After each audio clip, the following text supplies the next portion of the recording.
Hello and welcome once more to this Red Gaming Tech video with myself, Marta. Hope you guys are all having a lovely Saturday, as of course I am here as always with the latest news from the tech world from the last 24 or so hours as of the 16th of May. Unfortunately, we're going to start on a bit of a down note with Doom Eternal. So basically what has happened is that in the last couple of days there has been an update for Doom Eternal which has added Denuvo Anti-Cheat onto the game. Now this is for the PC version. So there is a very well written thread about this by Chromadine on the Bethesda.net forums. I am going to link his thread in the description below this video as it is very well written.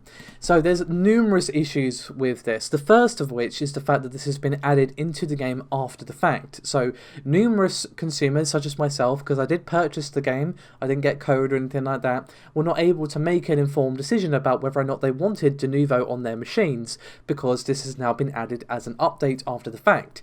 But that's not the main issue. I mean, that is an issue, but what makes it worse is that the Denuvo Anti-Cheat, which is separate from Denuvo Anti-Tamper, is extremely invasive anti-cheat software. It runs at ring 0 or kernel level of your operating system, which gives it full access to your machine. So they are very different. Denuvo Anti-Tamper and Denuvo Anti-Cheat are different things. Now this is most likely for the multiplayer mode of the game, but even so, this has now been updated on anyone who owns the game. Even if you don't play multiplayer, it's still going to be there on your machine. And even if you play multiplayer, that doesn't mean you should just suck it up and have this software on your machine, because if hackers somehow get into it, they could literally have full access to your machine. Now, this is basically a rootkit ready to happen. You may recall that Capcom pulled something similar with Street Fighter V, where they had to pull the software because hackers were actually taking advantage of it. So we may or may not see something similar happen with this. So basically, don't run the game since the latest update and you won't get it installed. If you do have it already updated, there is a way to remove DAC from your machine. You will find this explained in the thread that I'm going to link below. So there's also numerous other issues that have been introduced thanks to this update. Now stop errors or blue screens, performance degradation, so things like stuttering, reduced frame rate and so on.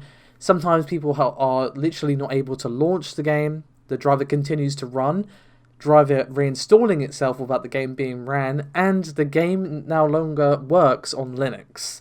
So imagine you're a Linux person, you have purchased this game thinking, great, I can play the new game on Linux, sweet. And then they give this update and basically raise a big old middle finger in your face. So this is an issue for all of those reasons, and I could rant about this topic for ages, to be honest, because this is just pretty horrible in numerous ways, and I'm not going to lie, I have uninstalled the game because of this. Now obviously you can remove Denuvo without uninstalling the game, but to me it's the principle of the thing. Why would I continue to support Bethesda with this game if they're going to do this to people who have purchased the game legitimately? Now I'm not saying they shouldn't have some sort of anti-cheat for the multiplayer, they absolutely should, but not one that literally runs on the kernel of your operating system. There is no reason for it to have that sort of access. So yeah. I'm going to move on from that. As I said, the Bethesda.net thread is linked below. There's also a Reddit thread that's pretty much a sort of shorter version of what he's explained. But if you want the full breakdown, do give Chromadine's thread a read. It is very well written and very well explained as to why this is an issue. Anyway, we're going to move on from that to some speculation regarding Microsoft's July event. So obviously we recently had the Inside Xbox event not that long ago. And while it was enjoyable, it was disappointing to a lot of people because there was just very little gameplay being shown. Obviously we did see some for games like Bright Memory Infinite, Yakuza and Scarlet Nexus, but mostly it was just pre-rendered trailers that told us literally nothing about the game. But according to the insider Shinobi, whose name you should be very familiar with by this point, Microsoft are expected to go all out during their first-party Xbox Series X event. So he wrote on the Reset Era forums, he says, quote, I don't like to give something like number rankings because July could roll around and someone might not get a specific announcement they were looking for and feel let down. and things can certainly change between now and 2 months from now.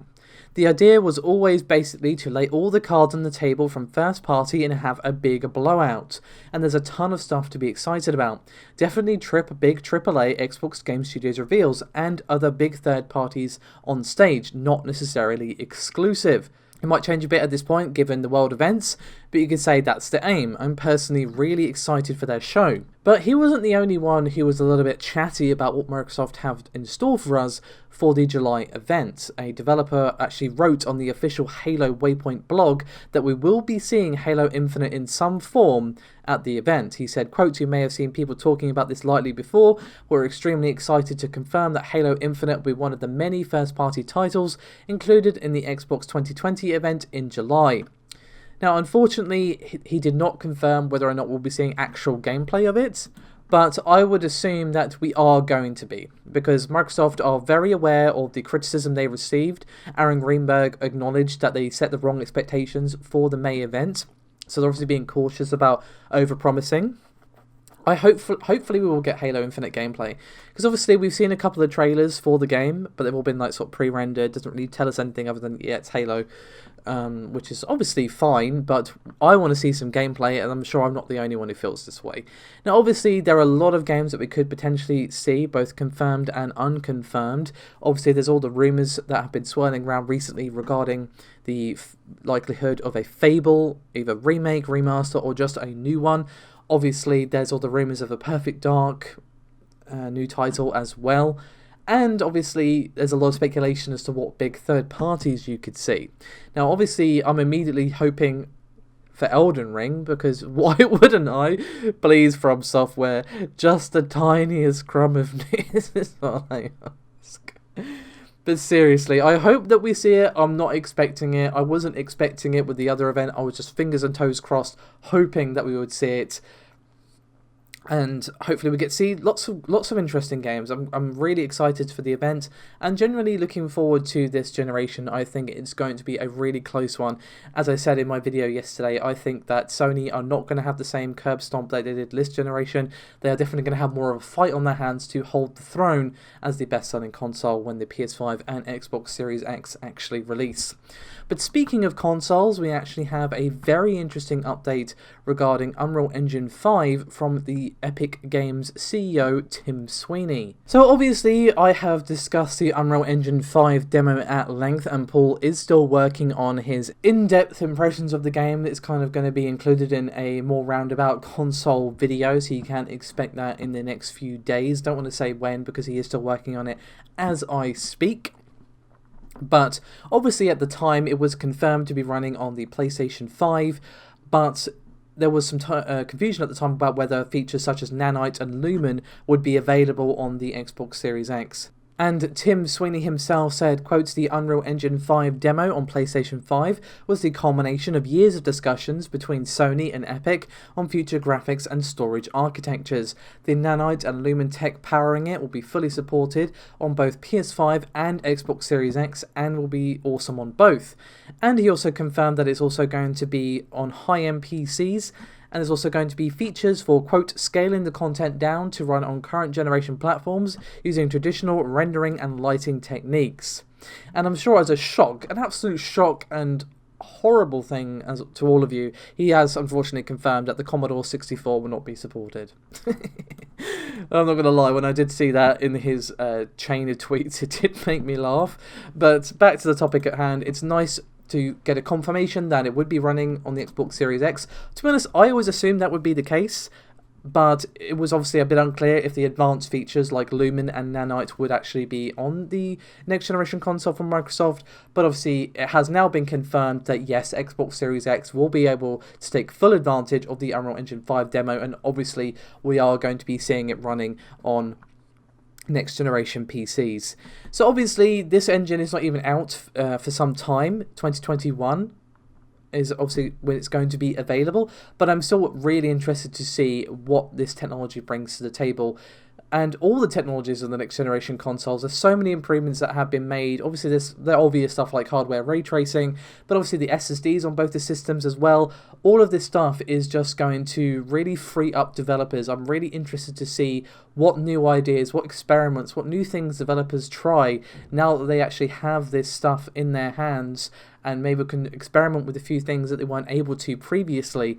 Not just because of the raw power, but obviously the software support is there as well with stuff like Unreal, and obviously the hardware definitely helps, and as Paul discussed previously, is most likely going to have a pretty significant impact on PCs as well, and PC games, as of course they won't not have to worry so much about running on the current gen consoles. They can have more fancy graphics and all that sort of stuff, knowing that they will be able to be supported on the PlayStation 5 and Xbox Series X.